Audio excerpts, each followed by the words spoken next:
What does a quantity surveyor do? Here's my beautiful mic. I just went and bought this on a Saturday morning, and I thought, why not answer a couple of questions and let people know what we do.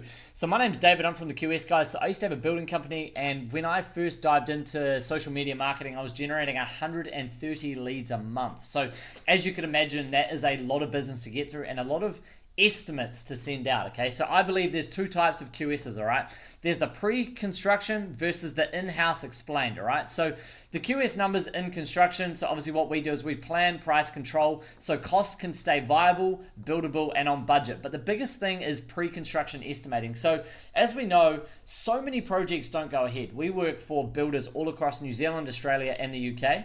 And I've always noticed on my projects that I used to price for my company, I would only win 30% of my work, but that's all I needed. You win 2 big jobs a year as a mid-sized, medium residential builder, you're good. So I did a lot of pre-construction estimating. Okay, so there's two very different types of QSs here: pre-construction and in-house. Now, what we do for the pre-construction, you don't need to be down to the absolute nut and bolt and the sheet of plywood. What I truly believe is this is where the most damage is done. Okay, so as we can see, I'm not going to show the address for this project here, but as we can see, I got a set of plans for this project, and this is like a trade summary style breakdown. Okay, so up the top here, we've got the meter rate, and then we've got the markup, we've got the project duration, 22 weeks.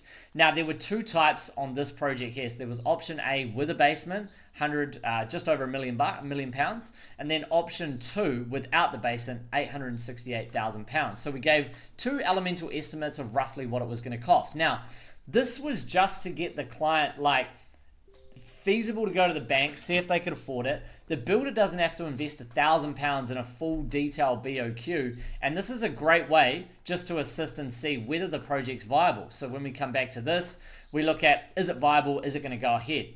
If it does go ahead, then we will do a full bill of quantities, which is a complete another video on how we do it, and we would break this out into 400 to 500 line items. Okay, so the biggest thing is knowing the cost before you spend £1 or $1. So builders are pricing the job, developers are running viability, homeowners, they want to get clear before they go to tender. Can they afford it? X, Y, and Z. So the biggest thing is us being a QS, the pre-construction estimating is builders will come to us and go, is it worth us investing into this project? Yes or no? How keen is the client? How viable is it that it's going to go ahead? Are they a repeat client? How well do they know you? And instead of investing £1,000 into a QS report, because that's what we would have to deliver, and we deliver a program, a risk matrix, a full BOQ, and we understand the project for them. Or B, if it's not quite on budget, what do we do just to give the client some rough numbers to go, hey, listen, within the ballpark, it's going to be around about £1 million, okay? And here's the rough value of every single section here. So for this one, we could obviously go through, the majority of this stuff here is all stuff that this is all kind of fixed price costs. As soon as we get down to kitchens, bathrooms, internal floor finishes, this kind of stuff, this is where there can be like a lot of variables, okay? Even the external render and the landscaping, or they could take the landscaping out and do that later on. So if we looked at this project, you'd go, cool, well, this portion of the project is fixed price, and this is what you can do with a feasibility statement, and we can get this stuff back within 3 to 4 working days. The BOQs are probably more like 4 to 7 working days, etc., okay? So it's great to understand so everyone can sort of see where they're at. What we produce a BOQ, so we would look at doing 50 to 150 line items for a full BOQ, every single trade, every single piece of material, and we'd mark up the current UK rates, okay? The trade summary style breakdown, we can do 24 to 48 hour turnaround timeframes. 85% to 95% of the heavy lifting is done for the client or the builder. The full BOQ would be 5 to 7 working days. So managing the money while you build, this is also what we do. We can help with the tendering process, the managing, and the final accounts. We can do like end of month accounts and look at progress claims, percentages claims versus what's been built, just to help the homeowner and the builder make sure disputes don't arise, okay? So pre-construction versus in-house at a glance. When? So pre-construction is before the design is like frozen, locked in, fixed. There could be a whole lot of changes, so that's more like off the the conceptual design phase. And then in-house construction would be during construction, the in-house QS would go, okay, now that the project's been fixed price, now we need to start managing the plumber, the electrical, all the materials, all the merchants. So that's when they would actually go to site, do measures or work off the plans, liaise with their merchants, and use our sheets as a bit of a work off, okay?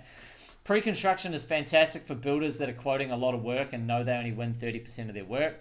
Developers to do feasibility statements, and homeowners as well. Before the job goes ahead, before they go and waste builders' times for quotes, they can come to us and we can give them detailed feasibility reports, okay? And then in-house is more for the main contractor and the client team there. So the output, we can give a rough BOQ, a cost plan, and a tender pack. And then the in-house QS will do the valuations, the variations, the cash flow, the merchant orders, etc., etc.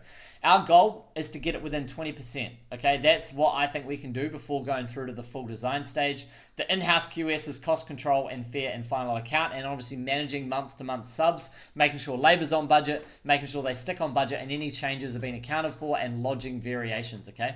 So how to choose, not started yet, hit a pre-construction QS. Even if you've got conceptual plans or a basic floor plan with some measurements and an elevation, we can do that. If you're already building an in-house QS, okay?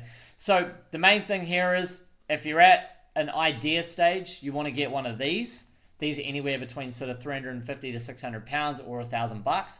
And then if you want to get a full BOQ, which is a completely another video, that's where you're looking up around that 1,000 to 2,000 pounds or 2,500 to 5,000 NZD or AUD, depends where you are. So that's what we do.